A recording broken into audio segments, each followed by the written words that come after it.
The gunman found criminally responsible for the 2018 mass shooting at the Capitol Gazette learns his fate. Avajoy Burnett has been following this case from the beginning and joins us now from the phone from the courthouse. Avajoy?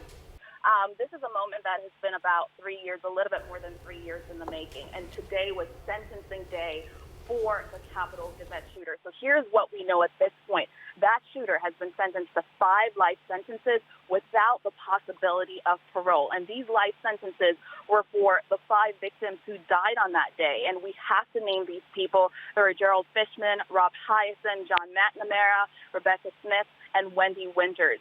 Now, just to do a quick recap for you, this defendant, he already pleaded guilty in the case, and then back in July, a jury of 12 people, 8 men and 4 women, found him criminally responsible in the shooting. The criminal responsibility aspect talked about where he would end up after the sentencing. Would he end up in prison for the rest of his life or psychiatric hospital? So because he was found criminally responsible, he would go to a prison for the rest of his life. But the sentencing phase today talked about just how long he would be in prison.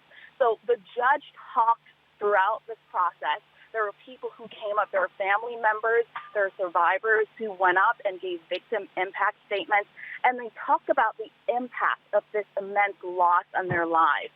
I mean, weddings were missed, births were missed, graduations were missed. And then people also talked about the fact that they are still struggling from PTSD. There was one reporter who hid in that newsroom, and she talked about the fact that she's still struggling at work to this day. But there was also a sense of defiance in the courtroom when people gave these victim impact statements. That one reporter who had a sense of defiance, she said she fought to live on that day, and she will never stop fighting.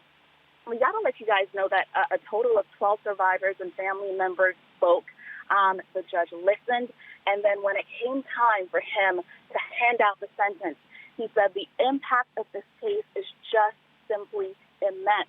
And he said the defendants took away 5 beautiful people from us, but the judge, Judge Wax, he also went on to say he did not win. The defendant did not win. The community won, and the First Amendment won.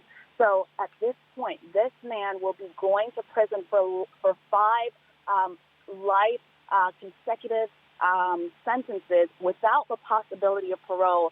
And because there were other people who were also injured in this, there were also additional charges against this person, 23 charges in total. So in addition to those 5 life sentences without the possibility of parole, there are also an additional 345 years, according to the state's attorney, Ann Kotlitis, who spoke with us.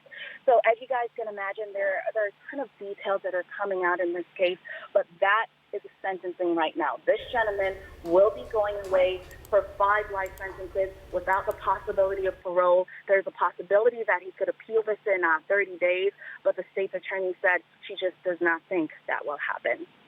Lynn, Tim? Avajoy, thank you very much. And just a short time ago, Governor Hogan shared this reaction on Twitter to the sentence, saying justice has been served. And while we hope this brings some measure of closure to the families, the pain of that horrible day will always be with us. And he names them. He says Jarrod Fishman, Rob Hyacinth, John McNamara, Rebecca Smith, and Wendy Winters are forever in our hearts.